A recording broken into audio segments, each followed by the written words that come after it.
नमस्कार मित्रांनो, सुस्वागतम घरोघरी मातीच्या चुली या मालिकेच्या आजच्या भागामध्ये आता मित्रांनो अगदी सुमित्राने शर्वरीला फोन केलेला असतो आणि विचारते की शरू अगं तू कशी आहेस बाळा. तेव्हा आता शरू म्हणते की कशी असणार. हा आता ठीकच आहे म्हणायचं. तर सुमित्रा विचारते की अगं ठीक आहे म्हणजे. तेव्हा लगेच आता शर्वरी म्हणते की आमच्या परमपूज्य सासूबाई आहे ना, त्या अजून सुद्धा ते मान्य करत नाही की दोष त्यांच्या मुलात आहे म्हणून, परंतु आता जरा रिॲक्शन त्यांची वेगळी आहे. तेव्हा आता लगेच सुमित्रा विचारते की म्हणजे नेमकं काय झालंय. शर्वरी सांगते की म्हणजे हे बघा, अगोदर त्या आरडाओरड करत होत्या परंतु आता एकदम अशा शांत झाल्यात. तर सुमित्रा विचारते की अगं नेमकं काय, गप्प झाल्या म्हणजे नेमकं असं काय करतात त्या. तेव्हा आता शर्वरी म्हणते की देवाच्या कानाशी बडबड करतात, सकाळ संध्याकाळ त्या देवळात जातात, पूजा करतात, अभिषेक घालतात. मग आई तूच सांग मला की पूजा करून हे सर्व काही सक्सेस होणार आहे का. तेव्हा आता सुमित्रा म्हणते की हे बघ शरू, अगं शांत हो, किती बोलशील. आणि देवळात जातात ना, जाऊन दे ना त्यांना, शेवटी त्यांची ती श्रद्धा आहे. आणि हे बघ, नशिबाच्या जे काही ह्या वेड्यावाकड्या रेषा सरळ करण्याचं सामर्थ्य हे देवातच आहे. त्यामुळे तू त्यांना जाऊन दे देवळामध्ये. अगं तुम्ही नाही परंतु त्या तरी आता देवळात जाऊन तुमच्या वतीने हे घालतात, मग घालून दे ना, त्यांची श्रद्धा आहे. तर यावेळेस मात्र तू त्यांना विरोध करू नकोस. तेव्हा आता शर्वरी म्हणते की आई अगं काय बोलतेस तू, हे तू बोलतेस. अगं आई तू तर सुशिक्षित आहे. तेव्हा आता लगेच सुमित्रा म्हणते की अगं हे बघ, प्रत्येक गोष्ट आता ही सुशिक्षित असली तरी सुद्धा मला ती मान्य करावी लागते आणि प्रत्येकाची ही पद्धत वेगवेगळी असते. शरू जे काही सांगते ते लक्षात घे. मला मान्य आहे की तुझ्या सासूबाई आहे मालतीताई, अगदी त्या तिखट तोंडाच्या आहेत, पण त्या सुद्धा एक आई आहे. त्यांना त्यांच्या मुलाची, सुनेची, जन्माला न आलेल्या बाळाची काळजीच असणार ना, त्या सुद्धा एक आईच आहेत ना. आणि त्यामुळे ते कोणत्याही परिस्थितीत तुम्हाला असं वाऱ्यावर नाही सोडणार. त्यामुळे तू त्यांच्या वयाचा विचार कर आणि त्यांना समजावून घे. समजावले तर त्या सुद्धा अगदी व्यवस्थित मान्य करतील. आणि हे पग शरू, अगं तुम्हाला सगळ्यांना हेच वाटत असेल की मी जानकीचं कौतुक करते, परंतु अगं हे पग मी का कौतुक करते, जानकीकडून सुद्धा ही गोष्ट शिकण्यासारखी आहे. सासू म्हणून एक आई म्हणून तिची कशी काळजी घ्यायची आणि तू सुद्धा तुझ्या सासूची एक आई म्हणूनच काळजी घे. बाळा मी तुला जे सांगते ते समजावून घे. अगं विक्रांतचे वडील गेल्यानंतर त्यांनी इतकं मोठं हे घर सांभाळलं, मग तुम्ही सुद्धा आता समजून घ्या. तुम्ही आई बाबा झाल्यानंतर त्या खरंच एक आजीची जबाबदारी एक छान प्रकारे पार पाडतील. तेव्हा आता लगेच शर्वरी म्हणते की आई अगं सगळे तुझ्यासारखे भाबडे असतील ना तर बरं झालं असतं. बरं ठीक आहे, चल बघते काय करायचं ते मी मॅनेज करते आणि चल आता ठेवते, बाय असं बोलून आता शर्वरी फोन ठेवते. फोन ठेवल्यानंतर आता तेथे जानकी येते. सुमित्रा लगेच म्हणते की जानकी अगं आत्ताच मी तुझं नाव घेऊन शरूला समजावत होते, परंतु तिला कळतच नाही आणि त्या नाराज आहेत म्हणून तिला अगदी खूप वाईट सुद्धा वाटते आणि राग सुद्धा येतोय. आणि मनात म्हटलं की जर शर्वरीमध्ये जर दोष असता तर मात्र त्यांनी अगदी आकांत तांडव केला असता. तेव्हा आता जानकीला धक्का बसतो. जानकीला आता माहिती असतं की शर्वरीमध्येच दोष आहे तर विक्रांतमध्ये नाही. जानकी आता डॉक्टर काही सांगितलेले आहे तर ते बोलणे तिला आठवते आणि ती त्याच विचारात आता अगदी गुंग होते. तेव्हा आता सुमित्रा म्हणते की जानकी अय जानकी अगं कसला विचार करते, अगं मी तुझ्याशी बोलते. तेव्हा आता जानकी कुठे आता आईंच्या बोलण्याकडे लक्ष देते. सुमित्रा पुढे विचारते की तू विक्रांत रावांना तर भेटली ना, काही उपाय नाही ना तू विक्रांत रावांना भेटली तर. तेव्हा आता लगेच जानकी म्हणते की आई अहो विक्रांत भाऊजी आणि शर्वरी ताई ह्या ट्रीटमेंट तर घेतात ना, मग होईल सर्व काही ठीक. तेव्हा आता लगेच सुमित्रा म्हणते की जानकी अगं तू असं का बोलतेस, काय झालं नेमकं. नाही म्हणजे जानकी अगं तू काही निराश होऊन हे सर्व काही बोलत नाही, मला एक सांग काही झाले का, सर्व ठीक तर आहे ना, कारण तुझा चेहरा सांगतो की तू कोणत्या तरी टेन्शन मध्ये आहे. तेव्हा आता जानकीला विक्रांतचे बोलणे आठवते. विक्रांत तिला म्हटलेलं असतो की हे बघा जानकी वहिनी, तुम्ही सुद्धा याबद्दल कुणाला काही सांगू नका, आपण हे सर्व काही निभावून नेऊ शकतो केवळ शरूसाठी. तेव्हा आता जानकी म्हणते की आई मी तुम्हाला एवढंच सांगेल की माझ्यावर विश्वास ठेवा, सगळं काही ठीक होईल. त्यानंतर आता गुलाबदादा आणि सगुना हॉलमध्ये काहीतरी आता कपडे वगैरे काहीतरी व्यवस्थित करत असतात. तर सगुना विचारते की काय हो, काय म्हणतं तुमचं भूत. तेव्हा आता गुलाबदादा म्हणतात की भूत. तेव्हा आता सगुना म्हणते की हो, मला जानकी वहिनी सांगत होत्या की तुम्ही छान असा प्लॅन केला होता. तर त्या ऐश्वर्याला तुम्ही इतकं घाबरवलं की तिची पळताभुई झाली होती. तेव्हा आता गुलाबदादा म्हणतात की शांत हो, शांत हो, जरा हळू बोल, ती ऐकेल. तेव्हा आता सगुणा म्हणते की ऐकून द्या ना, मग तुमची सुद्धा अगदी ह्या कपड्यासारखी इस्त्री करायला हवी, कारण तुम्ही सुद्धा सुतासारखे सरळ होताल. मला सांगा बरं, हे सर्व काही तुम्ही केले, मग मला का सांगितले नव्हते? माझी इथे हे ऐकल्यानंतर काय अवस्था झाली असेल तुम्हाला माहिती आहे का? तेव्हा आता गुलाबदादा म्हणतात की अगं माझी माय, चिडू नको माझ्यावर. जानकी वहिनी आणि माझं अगदी अचानक ठरले आणि ते दरी, ते भूत सगळं काही खोटं होतं. आणि हे बघ, जर मी खरंच भूत झालं असतो तर अगोदर काय केलं असतं तुला माहिती आहे का? तेव्हा आता सगुणा विचारते की काय हो, काय केलं असतं? तर गुलाबदादा हसत म्हणतात की अगं मी अगोदर तुझ्याच मानेवर येऊन बसलो असतो. तेव्हा आता सगुणा म्हणते की हो हो बसा, मेल्यावर सुद्धा तुम्ही मला सोडू नका, माझ्याच मानेवर येऊन बसा.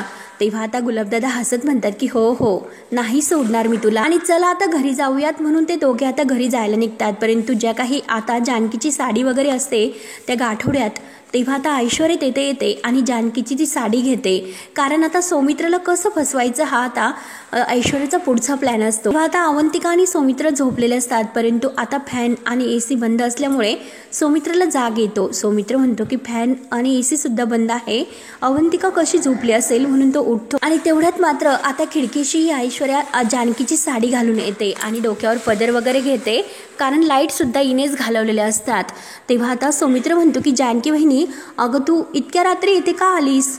तेव्हा आता जानकीच्या आवाजात ऐश्वर्या हळूच म्हणते की त्या ऐश्वर्याचं इतकं बारीक लक्ष असतं, त्यामुळे मला हळूच यावं लागलं आणि म्हणून मी जरा हळूच बोलते, तिला काही कळू नये म्हणून. आणि ही चिठ्ठी घ्या, यांनी दिलेली आहे, तुम्हाला देण्यासाठी सांगितले. आणि सौमित्राच्या हातात ती आता चिठ्ठी देते आणि लगेच तेथून बाजूला जाते. आणि त्या चिठ्ठीमध्ये असे लिहिलेले असते की प्लॅनमध्ये थोडा बदल आहे, मुळशी हायवेकडे जो काही रस्ता जातो तेथे भेट, आणि नंतर प्लॅनमध्ये जे काही आहे आपलं ठरलेलं अगदी तसंच राहील. तेव्हा आता चिठ्ठी वाचून सौमित्र विचार करतो की दादाने प्लॅन का बदलला असेल आणि त्याने जानकी बहिणीकडे चिठ्ठी का पाठवली असेल, आणि तोच मला म्हटला होता की आपल्या प्लॅन बद्दल कुणाला काही सांगायचे नाही म्हणून. आणि तेवढ्यात अवंतिकाला जाग येते. अवंतिका म्हणते की काय रे, काय झाले आणि तू कुणाशी तरी बोलत होतात का?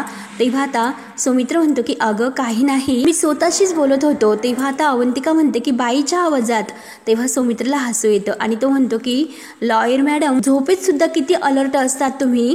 तेव्हा आता जानकी वहिनी आली होती असं तो सांगतो. तर अवंतिका म्हणते की अरे इतक्या रात्री? तेव्हा आता सौमित्र म्हणतो की हो, ती मला सांगायला आली होती की ऋषिकेश दादानी भेटायला बोलावले.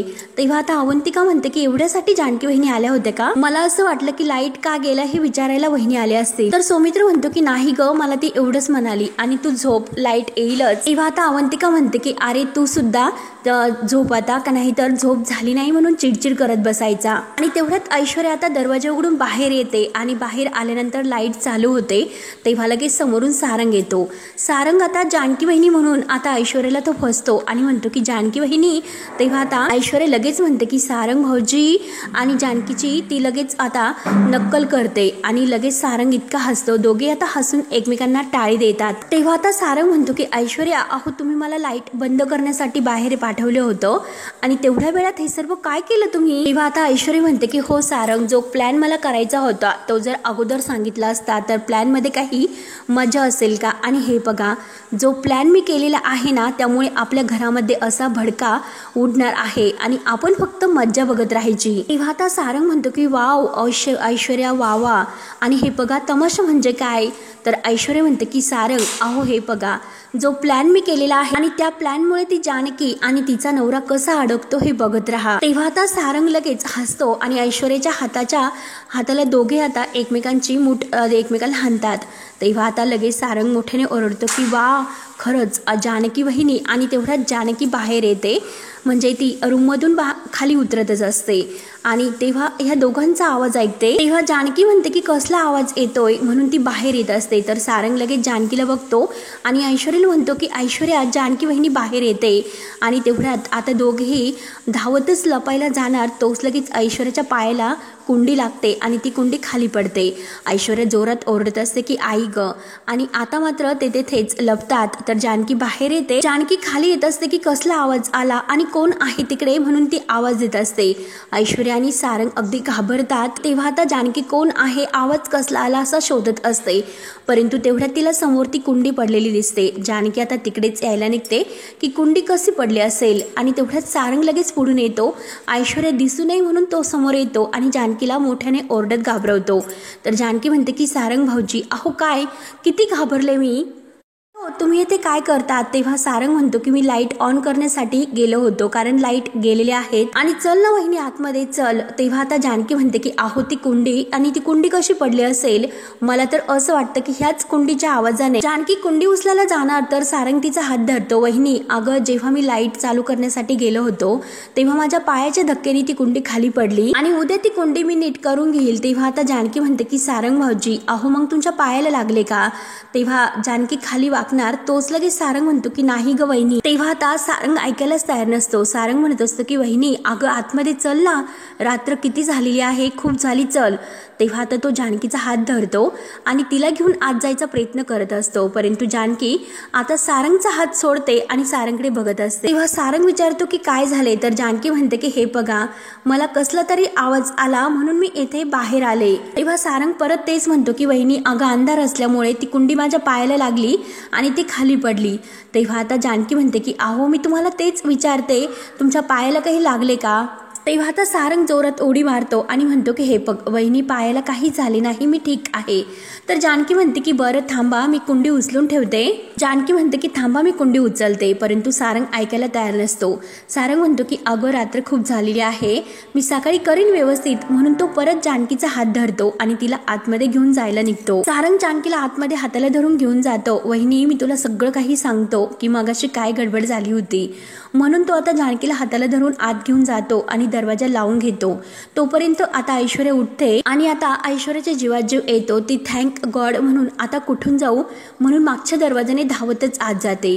त्यानंतर आता सकाळ होते। त्यानंतर मात्र ऐश्वर्या सकाळ झाल्यानंतर अगदी मस्त ताव मारत असते, काहीतरी खात असते, आणि तेवढ्यात आता ऑरेंज ज्यूस घेऊन सारंग येतो आणि मस्त पॉपकॉर्न तिच्या आवडतं। तेव्हा आता ऐश्वर्याला म्हणतो की ऐश्वर्या हे बघा, आज मात्र खरंच मी खूप खुश आहे, आता अगदी मस्त तुमच्यासाठी हा ज्यूस, तुमच्या आवडते पॉपकॉर्न। तेव्हा आता ऐश्वर्या इतकी खुश होते। ऐश्वर्या म्हणते की आज मात्र घरामध्ये असा तमाशा उडणार आहे, आणि यातील मात्र एक एक पॉपकॉर्न खात आपण घरातील भांडण एन्जॉयिंग करायचं। तर आता सारंग सुद्धा अगदी आनंदाने उड्या मारायला सुरुवात करतो। तर सारंग अगदी खुश होऊन विचारतो की ऐश्वर्या सांगा ना, अहो नेमकं आज घरामध्ये काय घडणार आहे? तेव्हा आता ऐश्वर्या म्हणते काही नाही। तेव्हा आता सारंग म्हणतो की नाही, असं कसं नाही, तुम्ही जो काही प्लॅन केला आहे त्याबद्दल तुम्ही ऍक्शन तर घेणार आहात ना, मला सांगा बरं नेमकं काय करणार आहात? आणि हे बघा ऐश्वर्या, इतकं सस्पेन्स बरं चांगलं नाही, जे काही होणार आहे ते तुम्ही मला सांगायलाच पाहिजे। आणि काल रात्री जेव्हा मी लाईट घालवली तेव्हा तुम्ही नेमकं काय केलं? अहो ऐश्वर्या सांगा ना।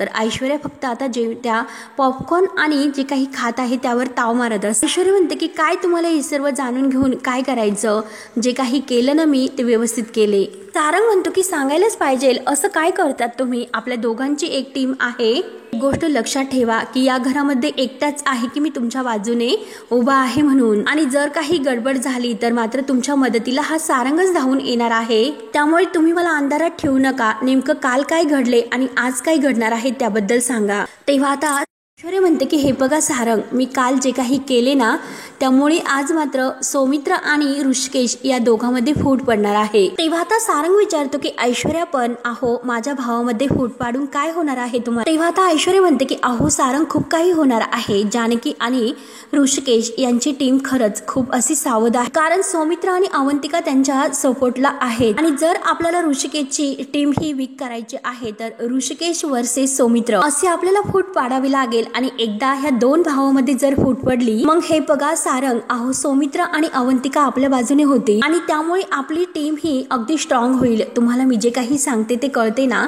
तेव्हा आता सारंग म्हणतो की हो कळते मला, नेमकं तुम्हाला काय म्हणायचे आहे ते, परंतु हे बघा ऐश्वर्या, मला एक गोष्ट सांगा की इतकं सगळं काही झाल्यानंतर सौमित्र दादा माझ्या बाजूने येईल का?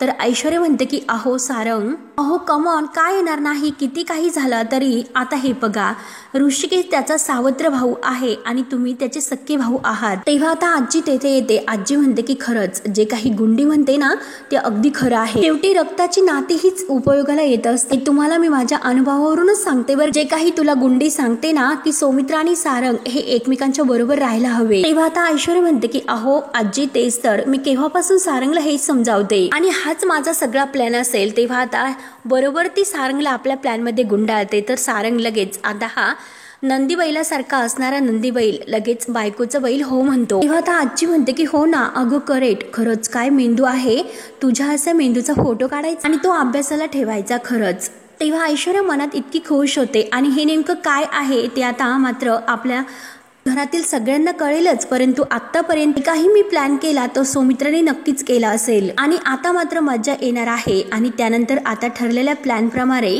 आता सौमित्र लगेच संपतला फोन करतो. तेव्हा आता लगेच संपत म्हणतो की हॅलो वकील साहेब, अहो मी तर बाजारपेठमध्येच यायला निघालो. तेव्हा आता सौमित्र म्हणतो की आपल्या भेटण्याचं लोकेशन मी बदलतोय. तेव्हा आता संपत म्हणतो की काय झाले. तर सौमित्र म्हणतो की माझं काम आता दुसरीकडे आहे, आपण नेमकं बाजारपेठेजवळ नाही भेटत. संपत म्हणतो की बरं ठीक आहे पण कुठे भेटायचे. तेव्हा आता लगेच सौमित्र म्हणतो की मुळशीला जो जातो हायवे तेथे आपण भेटायचं, लोकेशन मी तुम्हाला पाठवून देतो. तेव्हा आता संपत म्हणतो की ठीक आहे परंतु आज नेमकं काय आहे तो निकाल माझा फायनल करून टाक. सौमित्र म्हणतो की हो लावणारच आहे, तुम्ही तेथे तर या. तेव्हा लगेच आता संपत म्हणतो की हो हो येतो. तेव्हा मात्र आता संपत अगदी खुश होत असतो. तेव्हा आता संपतचे जे काही ते गुंड असतात विचारतात की संपत दादा अरे काय झालं. तेव्हा आता संपत म्हणतो की अरे काय झालं म्हणजे मोठा गेम झाला एक, सौमित्र मला हायवेला भेटायला बोलावतो. तेव्हा मात्र आता त्याचा तो गडी विचारतो की काय नेमकं काय बोलतात तुम्ही, आपल्याला तर बाजारपेठला जायचं होतं. तर संपत म्हणतो की अरे बाजारपेठला जायचं आणि ऋषिकेशचा काटा काढायचा हीच ती संधी आहे. तेव्हा आता लगेच ते म्हणतात की हो कळले कळले परंतु त्याचं काय. संपत म्हणतो की अरे तो मूर्ख सौमित्र आहे ना तिकडे माझी वाट बघत असे, आपण बाजारपेठला जायचं आणि आता आपण त्यावर समोर असं चित्र उभं करायचं की हे जे काही गुंड आहेत ना ते ऋषिकेशने सौमित्राला मारायला पाठवलेत. आणि एकदा की आता ऋषिकेशची खात्री पटली की सौमित्र स्वतः आला नाही परंतु त्याने गुंड पाठवलेत आणि आता तो जो काही त्याचा मित्र आहे तो म्हणतो की याचा अर्थ असा होतो की सौमित्रच आता यामध्ये बॉस आहे. तेव्हा आता लगेच सर्वजण अगदी खुश होतात. आणि काय हो दादा संपत दादा तुमचं डोकं तर अगदी सॉल्ट आहेत, अगदी हुशार. तेव्हा आता लगेच संपत म्हणतो की अरे हे आपलं डोकं नाही तर ऐशूताईंचं डोकं आहे आणि ह्याच प्लॅनचा वापर करून आपण मात्र आपला प्लॅन अगदी परफेक्ट करून टाकायचा.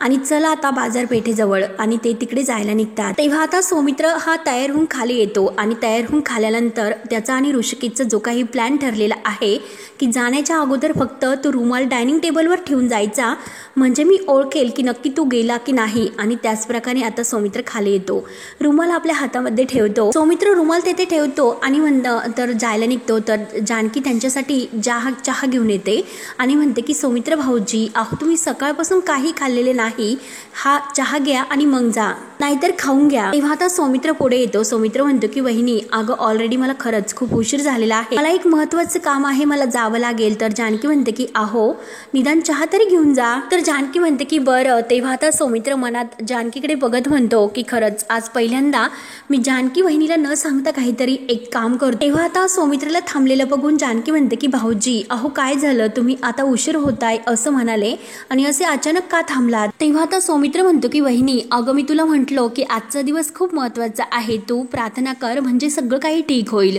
जानकी म्हणते की हो सगळंच ठीक होणार आहे भाऊजी, तुम्ही थांबा मी आलेच. असं बोलून जानकी धावतच जाते आणि सौमित्रला देण्यासाठी दही साखर घेऊन येते आणि आजच्या कामामध्ये तुम्हाला नक्की यश मिळणार असं म्हणते. सौमित्र दही आणि साखर घेतो तर जानकी त्यांना ऑल द बेस्ट असं करते. त्यानंतर आता सौमित्र निघून गेल्यानंतर आता ऋषिकेश तयार होऊन बाहेर येतो आणि तो रुमाल उचलून रुमालकडे बघत असतो आणि तेवढ्यात जानकीचं लक्ष जातं. जानकी म्हणते की ऋषिकेश अहो चहा घेऊन जा, परंतु ऋषिकेश म्हणतो की नकोय जानकी उशीर होतोय. तेव्हा आता जानकी म्हणते की अहो थांबा तरी आणि जानकी आता धावतच येते. अहो ऋषिकेश काय हे सकाळपासून काहीच तुम्ही खाल्लेलं नाही असं म्हणून ती लगेच आता ऋषिकेशला सुद्धा दही साखर देते आणि म्हणते की हे बघा चांगल्या कामासाठी तुम्ही बाहेर जातात असे म्हणून ती आता दही साखर देते. तर आता जानकी त्यांना ऑल द बेस्ट असं म्हणते. आता ते दोघेही निघून गेल्यानंतर जानकी देवाला म्हणते की हे बघ देवा, अरे ऋषिकेश आणि सौमित्र ज्या कामासाठी बाहेर चालले त्या कामात त्यांना यश मिळव, जो कोणी तो बॉस आहे तो लवकरात लवकर सापडायला हवा, देवा तू त्यांचं रक्षण कर असं देवाला ती प्रार्थना करते। त्यानंतर आता इकडे विक्रांत एकटाच रूम मध्ये असतो, तो अगदी टेन्शन मध्ये असतो। तर आता शरू त्याच्यासाठी चहा घेऊन येते आणि त्याला म्हणते की विक्रांत चहा, आणि ती विक्रांत जवळ येऊन विचारते की अरे चहा बरोबर तुला काही खायला आणू का, आणि बघ ना अरे त्या शेजारच्या माने काकूंनी मस्त शंकरपाळ्या दिल्या। तेव्हा आता विक्रांत म्हणतो की शरू अगं खरंच काही नको। तेव्हा शरू म्हणते की विक्रांत अरे तू असं गप्प बसू नको आणि त्या रिपोर्टचं तू नको इतकं वाईट वाटून सुद्धा घेऊ, बघ तू असं गप्प बसतोय ते मला नाही आवडत। अरे कम ऑन विक्रांत, आपण काहीतरी फाईट करूयात, तू टेन्शन घेऊ नको, आपण डॉक्टरांची ट्रीटमेंट घेऊयात। अरे मी आहे ना तुझ्या बरोबर, सगळ्यातून नक्की काहीतरी मार्ग निघेल। आणि तेवढ्यात मंदिरातून मालती तेथे येते आणि लगेच तोऱ्यात म्हणते की हो आहे ना उपाय, जेव्हा बायकोचे उपाय थकतात तेव्हा आईच येत असते बळ देण्यासाठी। आणि विक्रांतला म्हणते की हे बघ तू काही काळजी करू नको, मी गुरुजींना गेले होते भेटायला आणि त्यांनी तुला म्हणजे तुझ्या बायकोला एक व्रत करण्यासाठी सांगितले, तिने जर ते व्रत केलं तर सगळं काही ठीक होईल। आणि शर्वरीला म्हणते की सुनबाई अगं ते व्रत काय आहे मी सगळं काही तुला सांगेल, म्हणजे काय खायचं काही खायचं नाही। तेव्हा लगेच शर्वरी म्हणते की एक मिनिट, तुम्ही परस्पर ठरूनच टाकले का मी हे व्रत करेल म्हणून, मुळात प्रॉब्लेम माझ्यात नाही, हे व्रत मग मी का करायचं। तेव्हा आता मालती म्हणते की कारण बायकामध्येच व्रत पूर्ण करायची ताकद असते आणि हे सगळं मूल होण्यासाठी तुझ्या नवऱ्यासाठीच आहे, मग कशाला इतका तू त्रास करून घेते बरं, तुला सुद्धा आई व्हायचं आहे त्यामुळे हे व्रत तू कर। आणि मोठ्या तोऱ्यात म्हणत असते की माझी सोबत आहे विक्रांत तुला, मग ही असली सोबत का तुझी, साधं व्रत तुला करता येत नाही आणि म्हणते की मी तुझ्याबरोबर फाईट करेल म्हणून। आणि हे बघ नशिबाला लढण्यासाठी हिंमत लागते आणि ती हिंमत मात्र व्रत केल्यानेच मिळत असते। आता विक्रांत समजावला जातो परंतु आता मालती ऐकायला तयार नसते। हे व्रत मी तुझ्या काळजीपोटी करते, मग हिचा सुद्धा त्यामध्ये सहभाग असायला नकोय का। तेव्हा विक्रांत समजावला जातो तो शर्वरी म्हणते की हे बघ तू जास्त समजावू नको, तरी सुद्धा तुम्ही माझी बाजू घेतली तर त्यांच्या नाकाला मिरच्या झोंबतात। आणि मालतीला म्हणते की हे बघा आई तुम्ही ऐकून घ्या, तुमचं बरोबर आहे, मी विक्रांतला सुद्धा म्हणाले होते की तुमची साथ करेल सोबत करेल, परंतु ते म्हणजे कोणत्या की डॉक्टरच्या ट्रीटमेंट मध्ये मी त्यांची साथ देईल आणि हा व्रत वगैरे ज्या काही गोष्टी आहेत त्यावर माझा विश्वास नाही। आय मीन म्हणजे व्रत करावं परंतु व्रत केल्याने मात्र मूल होत नसतं। आणि लगेच मालती विक्रांतला म्हणते की हे बघ मी जिला जे व्रत सांगितले आहे ते जर ती करत नसेल, माझ्या सांगितलेल्या गोष्टीवर हिचा विश्वास नसेल, त्यामुळे तू सुद्धा हे ऐकून घे की डॉक्टरांनी हिच्याबद्दल ज्या काही गोष्टी सांगितल्या त्यावर मी सुद्धा विश्वास नाही ठेवणार। मुळातच हे डॉक्टर हिच्या माहेरचे होते, म्हणजे माहेरच्या लोकांनी ते डॉक्टर आणले, त्यामुळे मला हिच्यावर संशय येतो आणि हे सगळं काही मिळून यांनी तुझ्यावर ढकललं याची मला पूर्ण खात्री आहे। दोष मात्र वेगवेगळे आहे परंतु मारलं मात्र माझ्या लेकाच्या माथी। तेव्हा आता विक्रांत मालतीकडे बघत असतो, कारण दोष तर विक्रांतमध्ये नाही तर शर्वरीमध्ये असतो। तुमच्या दोघांचा माझ्यावर विश्वास नाही, नका तुम्ही विश्वास ठेवू आणि तुम्हाला जे काही करता येईल ते तुम्ही करू शकता असे बोलून मालती रागाने स्पष्ट शब्दात निघून जाते। त्यानंतर आता मुळशीचा जो काही हायवे असतो त्या हायवेवर आता सौमित्र येऊन पोहोचतो आणि खाली उतरून तो आता ऋषिकेश दादाची वाट बघत असतो। त्याने मला सांगितले मग मी हायवेवर तर आलोच परंतु तो सुद्धा येईलच, परंतु ऋषिकेश मात्र आता इकडे बाजारपेठेमध्ये आलेला असतो। त्यानंतर आता इकडे जानकी देवघरात दिवा लावते परंतु दिवा मात्र अगदी वाऱ्याने फडफड करत असतो। तेव्हा जानकीला अगदी एक दृष्टांत होतो, जानकी दोन्ही हाताने दिवा विझवण्याचा प्रयत्न करते आणि देवाला हात जोडून म्हणते की देवा हे बघ आता माझ्या घरावर कोणतंही असं संकट येऊन देऊ नको। ऋषिकेश आणि सौमित्र भाऊजी नानांच्या किडनॅपरला शोधायला गेले, त्यामुळे तू त्यांना यश दे, आमच्या पाठीशी सदैव असा उभा राहा, अगदी सदैव। नंतर आता इकडे सौमित्रा आणि ऋषिकेश या दोघांना जी काही हुलकावणी दिलेली आहे त्याप्रमाणे ते आता वेगवेगळ्या ठिकाणी एकमेकांची वाट बघत असतात। तेव्हा आता सौमित्र घड्याळामध्ये बघतो आणि दादा अजून का आला नसेल म्हणून त्याला आता तो ऋषिकेशची वाटच बघत असतो। तर इकडे ऋषिकेश म्हणतो की सौमित्र तर माझ्या अगोदर घरातून निघाला होता, मग त्याला इकडे येण्यासाठी इतका उशीर का होत असेल। त्यानंतर आता जानकी टेन्शन मध्येच असते तर सुमित्रा धावत येते आणि जानकीला म्हणते की अगं मी शर्वरीकडे निघालेली आहे, तू आईला सांग बर का, आणि मी वाल सुद्धा अगदी भिजवलेले आहे, तू थोड्या वेळाने जरा भिरड कर। तेव्हा आता जानकीच्या डोक्यात मात्र वेगळीच काळजी असते तर सुमित्रा विचारते की जानकी अगं मी तू मगापासून तुझ्याशी बोलते, तुझं लक्ष कुठे आहे। तेव्हा जानकी विचारते की आई अहो तुम्ही कुठे जातात का। तेव्हा आता लगेच सुमित्रा विचारते की तू सांग बरं मला अगोदर काय झालं, तू कसला इतका विचार करते। तर जानकी म्हणते की आई अहो काही नाही, मी शरूकडे जाऊन येते, तू आईला सांग। तेव्हा जानकी म्हणते की हो हो जा जा, मी तुला ते सुद्धा सांगितले की वाल हे सोलून ठेवलेलं आहे, थोड्या वेळाने तू भिरड कर. जानकी अगं तू इतके टेन्शन मध्ये का आहे, तू ठीक तर आहे ना, काही झाले तर नाही ना. तेव्हा जानकी म्हणते की आई काही नाही. तर सुमित्रा म्हणते की बरं मी जाऊन येते. म्हणून सुमित्रा आता निघून जाते. त्यानंतर आता ऋषिकेश वाटच बघत असतो आणि ऋषिकेश वाट बघता बघता मात्र तेथे संपत मागून येतो आणि ऋषिकेशच्या खांद्यावर हात ठेवतो. तेव्हा ऋषिकेश रागाने संपतकडे बघत असतो आणि संपत तू. तेव्हा संपत म्हणतो की हो मीच, आणि गेल्या बऱ्याच दिवसापासून तुम्ही मला शोधत होता, तर मीच तुमच्या समोर आलो आणि ज्याची वाट तुम्ही बघतात ना तो बॉस नाही येणार. तेव्हा ऋषिकेशला खूप राग येतो. तर संपत हसतो. संपत म्हणतो की काय झालं, शॉक बसला का 120 व्होल्टचा. तेव्हा आता ऋषिकेश रागाने म्हणतो की काय रे, तुझा बॉस कुठे आहे, आणि तू तर आज तुझ्या बॉसला भेटणार होतात. म्हणून तो आता ऋषिकेश संपतची गचंडी धरतो. परंतु आता मात्र हा संपत हसत असतो आणि म्हणतो बॉस तर येणारच, आणि तेच मला म्हटले की तू जा आणि म्हणजे ऋषिकेश रावांचा पाहुणचार आहे तो कर. तेव्हा आता ऋषिकेशला खूप भलताच राग येतो. तेव्हा ऋषिकेश आणखीनच अगदी चवताळलेला असतो. ऋषिकेश म्हणतो की हे बघ थोबाड तुझं बंद कर आणि तुझा बॉस कुठे आहे त्या अगोदर सांग. तेव्हा आता संपत म्हणतो की अहो माझे बॉस आहे तर ते वकील आहे आणि ते खूप बिझी असतात, येथे येण्यासाठी वेळ नाही आणि तुम्ही आता वाट बघत बसलातच आहात. आणखी या 4 लोकांना भेटून घ्या. म्हणून संपत त्याच्याबरोबर जे काही माणसं आलेले असतात ते गुंड काठ्या वगैरे घेऊन ऋषिकेशला मारायला येतात. आणि मागे बघा असं म्हटल्यानंतर आता जोरात ऋषिकेशच्या तोंडावर एक काठी मारली जाते. ऋषिकेशच्या डोक्याला जखम होते आणि त्याच्यातून रक्त येत असते. तर ऋषिकेश रागाने आता ह्या गुंडाकडे बघत असतो. त्यानंतर आता इकडे जानकीला खूप टेन्शन येते. तिला नक्की काहीतरी होणार आहे याची चाहूल लागते. तेव्हा आता जानकी विचार करते की मला असं घाबरल्यासारखं का वाटत असेल, असं अस्वस्थ का वाटत असेल. ऋषिकेश आणि सौमित्र भाऊजी तर ठीक असतील ना, आणि तरी सुद्धा मला का भीती वाटते, नक्की तिकडे काय होत असेल. आणि तेवढ्यात सगुणा येते आणि म्हणते की जानकी वहिनी. तेव्हा आता जानकी खूप घाबरते. तर सगुणा विचारते की जानकी वहिनी अहो काय झालं तुम्हाला इतकं घाबरायला. तेव्हा आता जानकी म्हणते की अगं काही नाही, बोल ना काय झाले. तर सगुणा विचारते की वहिनी अहो तुम्ही हे काठोडं उघडलं होतं का. तेव्हा आता जानकी म्हणते की नाही ग, आणि हे काठोडं कशाचं आहे. तर सगुणा म्हणते की अहो वहिनी हे कपड्याचं, मी तुमची साडी सुद्धा यात अगदी स्वच्छ धुवून ठेवली होती, पण अहो हे बघा ना हिला कसला तरी मातीचा डाग लागलेला आहे. तेव्हा मात्र आता जानकी ती साडी व्यवस्थित पाहते तर तिला खरंच मातीचे डाग लागलेले असते. जानकी म्हणते की अगं सगुणा ही साडी तर माझीच आहे, परंतु मी 2 दिवसापासून ही साडी नेसलेली नाही म्हणून. तेव्हा आता जानकी म्हणते की मग डाग कसा लागला असेल. आणि तेवढ्यात गुलाबदादा येतात आणि म्हणतात की वहिनी साहेब हे बघा अहो ही बाहेरची कुंडी आहे ना ती सुद्धा कुणीतरी फोडून टाकलेली आहे. तर जानकी म्हणते की अहो गुलाबदादा मला असं वाटतं की सारंग भाऊजीकडून ही कुंडी फुटली असेल आणि तेच होते बाहेर, काही हरकत नाही मी सांगेल त्यांना. तेव्हा आता जानकी बारकाईने लक्ष देते आणि त्या कुंडीची माती आणि साडीला लागलेली माती तर एकच असते. तेव्हा जानकी अगदी विचार करते की ही कुंडी तुटणं आणि माझ्या साडीला जी काही माती लागणं हे तर सारखंच आहे. सगुणाने ही साडी धुवायला दिली होती, मग कशी काय नक्की काय असेल, नक्की काहीतरी गडबड आहे असं आता जानकीच्या लक्षात येते. नक्कीच काहीतरी गडबड आहे हे जानकी आता ओळखते. तेव्हा मात्र आता हा भाग येथे संपतो पुढील भागामध्ये. त्यानंतर आता ऋषिकेश इकडे चांगला ह्या संपतला चोपवतो आणि विचारतो की मला एक गोष्ट सांग की तो नक्की बॉस कोण आहे. तेव्हा आता संपत घाबरतो. संपत आता मुद्दाम खोटं बोलतो की तो बॉस सौमित्र आहे. सौमित्र म्हटल्यानंतर आता ऋषिकेशला जबर धक्का बसतो. जानकीने सुद्धा आता एक प्लॅन केलेला असतो आणि ऐश्वर्याची साडी सगुणाने जानकीला आणून देते. तेव्हा आता जानकी सगुणाला थँक्यू म्हणते. तर गुलाबदादा विचारतात की अहो वहिनी साहेब तुम्ही ऐश्वर्या मॅडमच्या साडीचं काय करणार आहात. जानकी म्हणते की आता बघतच राहा मी तिच्या साडीचा उपयोग करून काय करते ते. तेव्हा मित्रांनो आता सौमित्र आणि ऋषिकेश या दोघांमध्ये जे काही वाद लागलेले आहे तर त्याचा जानकी मात्र ऐश्वर्याचा रूप घेऊन कसा बदला घेते, पुढे काय काय होतं हे बघण्यासाठी आपल्या चॅनलला नक्की सबस्क्राईब करत रहा. धन्यवाद.